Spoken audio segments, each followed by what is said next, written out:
Hello guys, मैं मोहम्मद इब्राहिम खान स्वागत करता हूं आपको मार्गदर्शन के इस प्लेटफॉर्म पे। पावर टेल की तरफ से बहुत शानदार वैकेंसी आई गई। पावर टेल जो कि सब्सिडियरी कंपनी है पावर ग्रिड की, जो कि 100% गवर्नमेंट ओन्ड कंपनी है, तो बहुत शानदार वैकेंसी आई हुई है। आई डिटेल्स में समझती इस वीडियो में किस पोस्ट के लिए वैकेंसी आई हुई है, कितने नंबर ऑफ वैकेंसी है, क्या आप एलिजिबल है या फिर नहीं, और अगर आप एलिजिबल है तो कैसे करके आप इसके लिए अप्लाई कर सकते हैं। सारी डिटेल्स को समझेंगे इस वीडियो में। तो चलिए इस वीडियो को शुरू करते हैं। सबसे पहले आप यहाँ पे देख सकते हैं पावर ग्रिड के बारे में दिया गया है। रिक्रूटमेंट जो हो रही है किस पोस्ट के लिए हो रही है, recruitment of trainee engineers in electronics, यानी इलेक्ट्रॉनिक्स के लिए खास करके यहाँ पे वैकेंसी आई हुई है। ठीक है, जो कि पावर टेल जो है वो 100% एक सब्सिडियरी कंपनी है पावर ग्रिड की, यहाँ पे ऑलरेडी मेंशन है। ठीक है, अब हम आगे बढ़ते हैं तो यहाँ पे देख सकते हैं जॉब स्पेसिफिकेशन क्या दिए गए। तो यहाँ पे पोस्ट जो दिए गए, पोस्ट दिया गया ट्रेनी इंजीनियर इलेक्ट्रॉनिक्स। आईडी जो है पोस्ट आईडी वो 472, जबकि टोटल नंबर ऑफ वैकेंसीज जो है वो 22 टोटल नंबर ऑफ वैकेंसीज यहाँ पे दी गई है। ठीक है, इसके अलावा अलग अलग कैटेगरीज के लिए यहाँ पे मेंशन किया गया, तो आप इसको आराम से देख सकते हैं। अब हम आगे बढ़ते हैं तो आगे आप यहाँ पे देख सकते हैं कि जॉब स्पेसिफिकेशन यहाँ बताए गए। तो पोस्ट नेम ऑलरेडी मैंने बता दिया, training engineer in electronics. Essential educational qualification जो आपका होगा वो होगा full time BE BTech BSc in electronics discipline और इक्विवेलेंट, यानी कि बीई बीटेक जो होना चाहिए आपका वो फुल टाइम होना चाहिए। पार्ट टाइम या फिर आपने कहीं से डिस्टेंस से किया है तो आप एलिजिबल नहीं है। इसके अलावा विद मिनिमम 60% मार्क्स, यानी मिनिमम 60% मार्क्स आपके यहाँ पे रिक्वायर्ड होगा। इसके अलावा जो यहाँ पे डिसिप्लिन दिया गया, यहाँ पे इलेक्ट्रॉनिक्स है, electronics and communication, electronics and telecommunication, electronics and electrical communication और टेलीकम्युनिकेशन इंजीनियरिंग, ये अलग अलग डिसिप्लिन यहाँ पे दिए गए। एलिजिबिलिटी क्राइटेरिया आप देखें तो वैलिड गेट स्कोर होना चाहिए, यानी कि गेट के बेस पे यहाँ पे सिलेक्शन होगा आपका, और जो आपका गेट का पेपर हो सकता है वो यहाँ पे दिया गया, इसी यहाँ पे मेंशन किया गया है। ठीक है, अब हम आगे बढ़ते हैं तो यहाँ पे दिया गया अपर एज लिमिट जो है 28 ईयर्स का अपर एज लिमिट दिया गया है।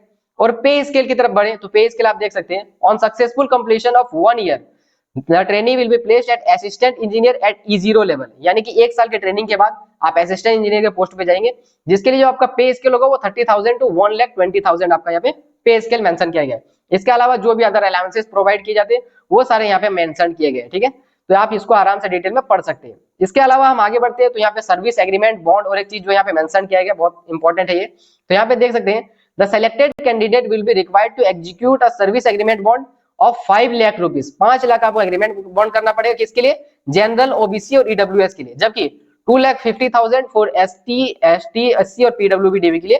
और वो जो होना चाहिए आपका ये किसके लिए, candidates for serving the corporation for a minimum period of 3 years, 3 साल मिनिमम आपको वहां पे अपना समय आपको देना पड़ेगा, और जो आपको यहाँ पे बॉन्ड है ऑलरेडी मेंशन किया गया है। ठीक है, इसके अलावा एप्लीकेशन फी देखिए तो एप्लीकेशन फी जो आपको 500 रुपीज लगेगा, और इसके अलावा एससी एसटी पीडब्ल्यूडी और एक्स सर्विसमैन के लिए यहाँ पे कोई फीस देने की जरूरत नहीं होगी। ठीक है, इसके अलावा सबसे इंपॉर्टेंट सीटीसी जो देख सकते हैं, सीटीसी यहाँ पे क्लियरली मेंशन्ड है, 13,25,000 रुपए, 13,25,000। ठीक है, इसके बाद हम आगे बढ़ते हैं तो करियर प्रोग्रेशन में थोड़ा सा अगर हम ध्यान दें तो यहाँ पे देख सकते हैं आप कैसे करें, प्रमोशन आपको मिल सकता है। तो E1 टू E2 या फिर अप टू E6 के लिए आपका यहाँ पे जो प्रोग्रेशन है वो 5 इयर्स का है, जबकि E0 टू E1 यहाँ आप देख सकते हैं कि 5 इयर्स यहाँ पे एक्सक्लूडिंग द ट्रेनिंग पीरियड, तो 5 इयर्स आपको यहाँ पे प्रमोशन में आपको दिए गए।